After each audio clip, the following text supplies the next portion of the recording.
won last night. You won. You beat my ass last night with this deck. Ended up getting the Vegeta. What is that? Your second or third? No, it's actually my first one. Oh, that's your first one. Yep. The first two ultimate battles that I did, we got. I think I got second place in both of them. So Got it. And so, you've been cooking the list then a while. You're just happy the ban list is here now, right? yeah, so that's the thing with the first two ultimate battles I played. I actually played Zamasu because it was pre-ban list. The guild hall one that we did last night was post-ban list, so I was able to play this deck that I'm going to be honest with you, this deck has kind of been untouched as a list since beginning of the set, so I just kind of been toying with it here and there and decided to bring it out, and it has no updates for the ban list. This is exactly how I built it before. I mean, yeah, I feel you with that. I play the deck on the client, and it's like before the ban list, it was like borderline unplayable in my opinion into the meta. But after the ban list, everything feels wonderful. You can play whatever now. I'm gonna be quite honest. Like Red's still playable. You can play Zoroku. That deck is still good. But Right. this deck feels so much better now with the new ban list. So we'll get into the cards here. So we'll start with your extra card lineup. So this is all of your extra cards that you play. You play Time Reround at 4, Death Ball at 4, and Blue Power Awakening at only 2, it seems. So which of these are like your favorites, and would you trim some down, trim some up, maybe add Supernovas? Because I see you don't play Supernova. I think that card's insane in this deck. So yeah, while I do really like Supernova, and I still may force that card into the deck, I'm just not sure about it yet because the thing about Supernova is it's only available on your turn, and that's where it becomes a little bit iffy. And that's why I like this lineup because they are while Time Rewound can only be used on your opponent's turn. That's kind of how you want to play the deck for a lot of times because, and I will say, Time Rewind is definitely my favorite of the cards, and I will say Blue Power Awakening is my least favorite, but somewhat necessary in some certain situations. If I were to cut one at all, it would probably be Blue Power Awakening. It doesn't come up as often as you think. No, I get that, but G Meteor or blow up a 6 cost or higher is pretty good. I did actually skip the leader here for a second, but the leader is just untap 2 at the end of your turn. That's why we play all the extra cards on defense. Yeah, that is why I play this leader. Yeah, that's exactly why I play this leader. And when we get to it, you'll see why my list is the way it is, and I'll explain why I chose this leader and not Frieza. Gotcha. But yeah, I get the Blue Power Awakening. It's kind of like the when I play Zamasu. I don't like playing Absolute Lightning in previous format, but if I saw green, I needed it. So I get you. Next, we'll have our 1 cost, which I think are these 3 cards here. Yeah, I think we go to 2 costs after this. 4 Bulma, which is one of your favorite cards. Yes. 4 Sorbet cantrips, and then 4 the freezes that just rest a guy. So this card was like, this is the reason you beat me last night. I'm gonna be honest. This card netted you like 6 cards against me. It is one of the best cards in the deck. That card is cracked. I mean, you can do anything from Turbo Awakening to resting things on your opponent's board or drawing just like tons of cards, and different matchups definitely requires different things. I can tell you, like in the mirror and in the Frieza matchup, so like basically the yellow mirror, that card if played right is so good because especially against Frieza where they're restanding their battle cards, it's almost like if they don't play around it correctly, and it's very hard to when they're swinging to play around it. So especially when I have it in rest mode and they're not going to understand what happens, and again why I picked this leader.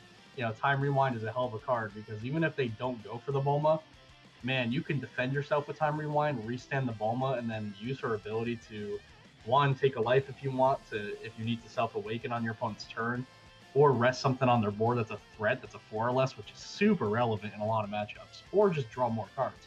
So it makes it so the Time Rewind replaces itself. It is a really good card. No, and I completely get that. People even swing, like, when I play on the client, people will swing, like, 20k into this, and I'll rewound, go to 25, and restand it on their turn, and they can't get rid of it then. I'm sure people were crazy, and I think I might have done it against you possibly once or twice. I even super combo to save this card. No, the card's insane, and a lot of people will forget that it rests to 4 or less, because they just use drawing all the time with it. Yeah, and with that being said, me utilizing super combos to save this card, sometimes I'm gonna be real honest with the crowd right now. I do that because I play four super combos. I can see the argument. Now, I would never play four super combos, or less than four super combos. Um, but I can see the argument for less in this deck because of the extra cards. And a lot of times, super combos do come up to just be 10k combos, if that makes sense. Or sometimes they just get used to save the Bulma. Funnily enough, would you cut a super combo or two for supernovas saying that? No, I would never. Never. Okay. I can't imagine playing less than 4 super combos. I almost do it a lot, and then I'm like, nah, I can't do it. Yeah, and then we know that Frieza, that card is the Sorbet. I'm not going to talk about Sorbet, but Frieza, that card is just such a great yellow utility card. I would just never cut that card. I like it at 4. It's a 10k, and like being able to on demand rest anything of your opponents, no matter what it is really good. Yeah, the resting just anything is the broken part because it hits any card. It doesn't care about its cost. So like your opponent can leave something up to like not get locked. Like if they play Broly for an example, they can swing once, leave it standing, and then you just play this and go rest it, play Goku, and lock it. Exactly. There's also situations where like you have the Bulma up for it's your turn, and people have like say for example the cooler 4-drop in the mirror. I mean you have to swing and they would have to block, and like that gets around the Bulma. So being able to just tap one and have Frieza rest the cooler without even have to worry about that is like really good, really strong. No, yeah, for sure. So and it's also 10k power, which is relevant against Red, which Also, people are still playing. and it's also a Frieza's Army, which is relevant for the next couple of months. Yes. So next card is the 2-drop Frieza's Army. Mhm. Obviously, everyone knows Yep. this card. You Yeah, don't. that's just best yellow staple I think I've ever seen for this Yeah, game. just swing, take a life, rest a card. Then your leader can punch the card that you rested. It's stupid. Yeah. There's a reason why that's the prize card. Exactly, exactly. This card's insane. Then we have your quote unquote sauce, Yeah. the Well, little Ginyu package in the deck. so yeah, this is where the Frieza's Army stuff becomes relevant, and so my entire thought process on this, and when I built this deck originally, which you guys know was at the beginning of the set release, I didn't see any content creators doing this package with this deck, and I could never understand why. And I understand the thoughts for the stun version of this deck, but I will tell you right now, the stun version cannot keep up with Frieza, and it cannot keep up with this version of this deck because of Ginyu and Raccoon. A lot of my matches that I won last night, those cards are the MVP. Those are what won me the matches because that one extra swing from Ginyu a lot of the time is just being a free play. Like without the Raccoon, the Raccoon's really good just on curve. But once I get past curve, I barely ever play that card. But the Ginyu just like tapping out for free, like coming in for free and then swinging an extra 20k and getting cards out of my opponent's hand before I go for game is like huge. It's almost game breaking. So I would attribute all my wins, every single one, to these two cards. And then when you're in like the green matchup, for example, which is already for you a very favored matchup, they just can't keep up, and it becomes very one-sided.